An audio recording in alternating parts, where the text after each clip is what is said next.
Hi, I'm Gracie Murphy, president of Heart of Christ Justice Project. I have to say, the last time I spoke with you, I was talking about the battle isn't yours. Every time I tried to start this session with you, there has been all these noises, neighbors putting on music that's like pretty ugly, really loud, and then I went into worship, which is what we're going to talk about today. Went into worship and they stopped. And then when I finished worship, came back to do this on worship, all of a sudden there's all kinds of cars and trucks and motorcycles and things going by. So we are going to ignore the noises, just like we said last week, we're going to ignore the distractions and keep our focus on what we're doing. Last week, I forgot to show you this shirt, or last time, I forgot to show you this shirt, Warrior. Love this shirt. Bought it for me at a conference and a friend of mine, Valerie Sherwood, who's a missionary here in Honduras. Valerie, I love you. She's a prayer warrior. Some other prayer warriors that I have, TK and Barbie and Kathy, and there's a whole bunch of other people. I can't name everybody. But one of the things what I want to talk to you today is about worship. What makes worship so important?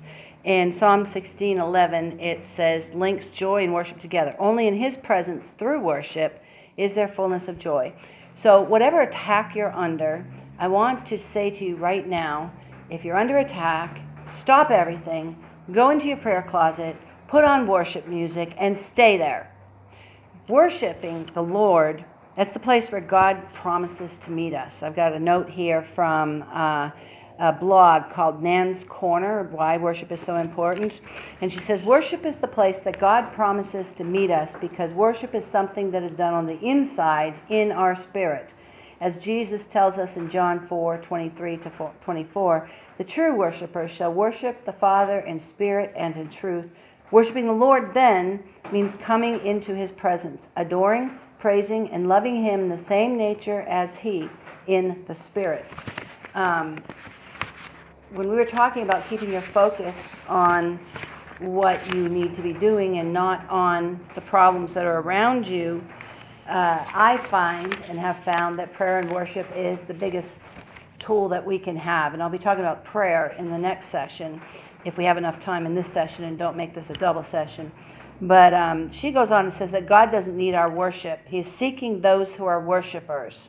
This is one of the reasons we worship, is to minister and to bless him.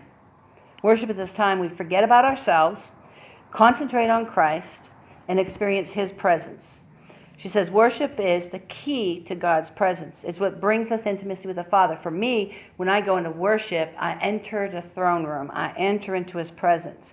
It's a two-way communication. She says we come into his presence by loving, adoring, and exalting him. Then he makes himself known by communicating to us his love and inspiration in revelation back to us. So many times when I'm in worship, I will start hearing the Lord speak to me.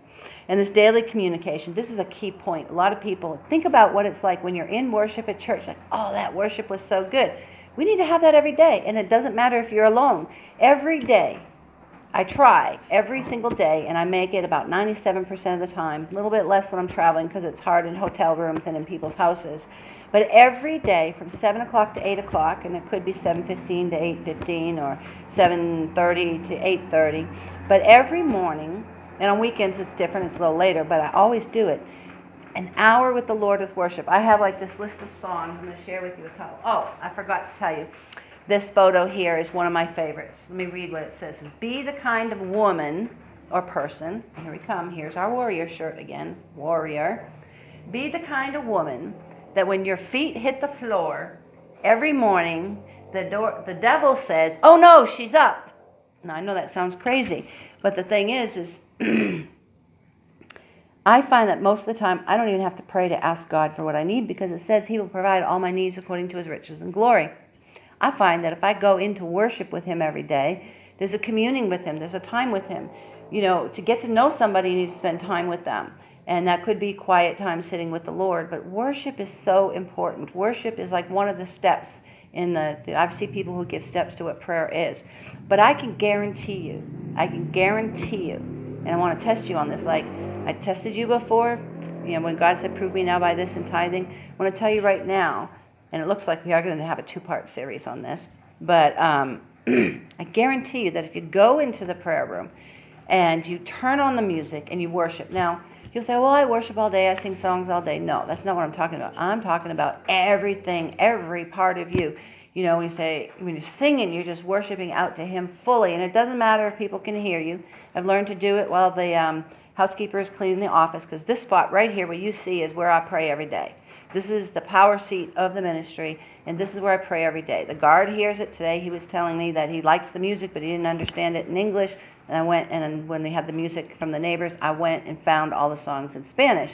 So I hear my staff up in the staff bedroom singing and worshiping the Lord. They hear me when we're doing it. It doesn't matter.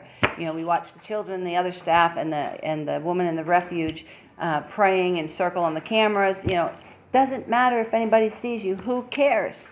The thing is if you're in the middle of a crisis, if you're in the middle of a situation too, that would be a time also for you to stop everything, go into the prayer room, and do your worship. Now, I'm at the 6-minute thing now. So I'm going to say this day of the communion, this is what she says in her notes. This day of the communion is what allows us to endure difficult circumstances. If we are hearing from the Lord and keeping our eyes only on Him, we can withstand anything. Worship, then, is not only the key to intimacy, it is also the key to withstanding trials and problems and restoring the joy of our salvation.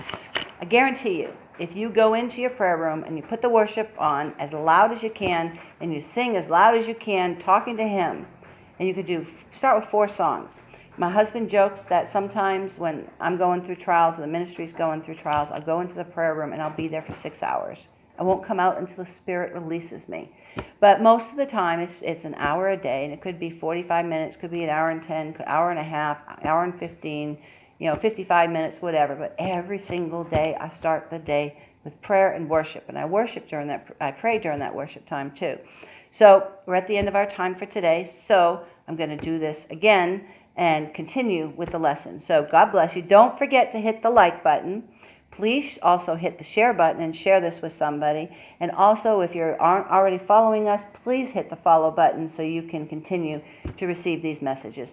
God bless, and we'll also show you how you can support this ministry. God bless.